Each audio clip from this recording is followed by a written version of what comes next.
This is what I make quite often when I open up a can of chickpeas. This is, no, that's lemon.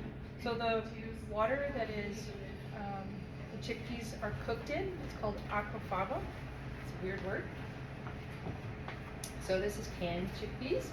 So the liquid that's drained off of the cans are actually very thickening, and you can use it.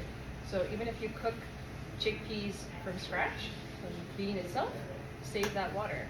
It's actually a good thickener. So I use it in dressings instead of oil. So this is a very good way to make it oil free, and that's why I wanted to show you this today. So I'm gonna make you guys a quick Italian dressing with chickpea water, aquafaba.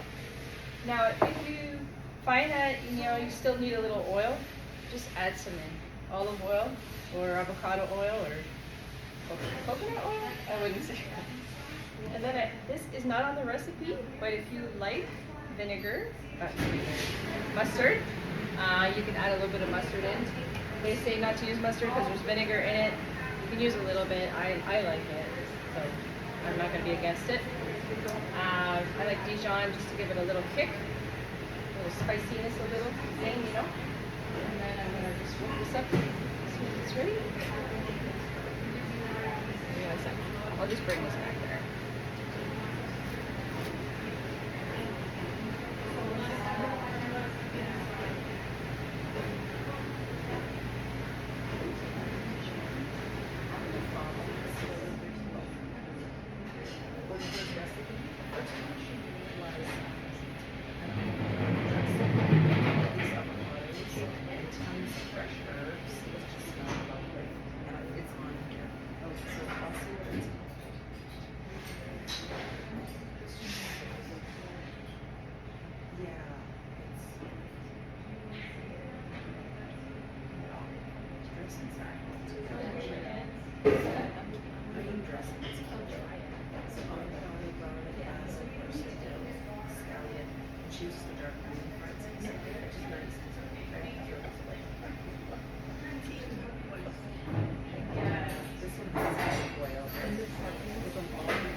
Alright, we're almost done, guys.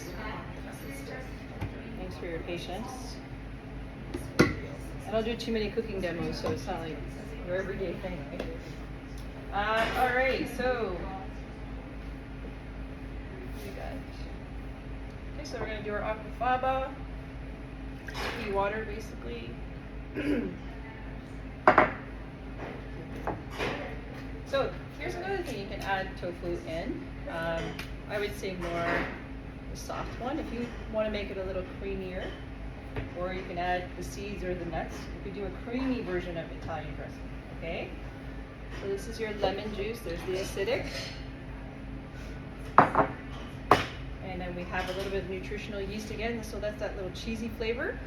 You don't have to put it in this recipe, but it just gives it a nice extra added flavor. Garlic, fresh garlic. I would say chop up your garlic good before you put it in the blender, just to make sure it gets put in there well. Okay. Spices, so we have your basic Italian spices, right? Oregano, basil, sea salt, cracked pepper, and yeah.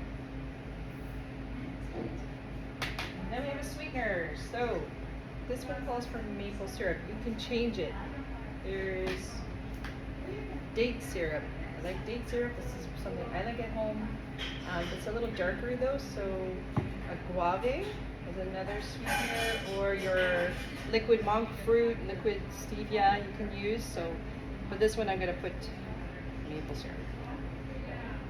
I use a lot of maple syrup at home.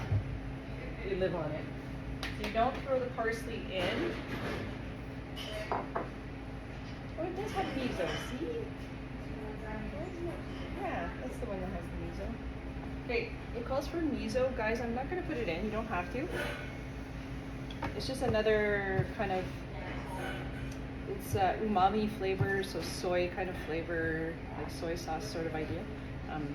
But you don't have to put it in. This is already right here Italian dressing. Okay, but it's just see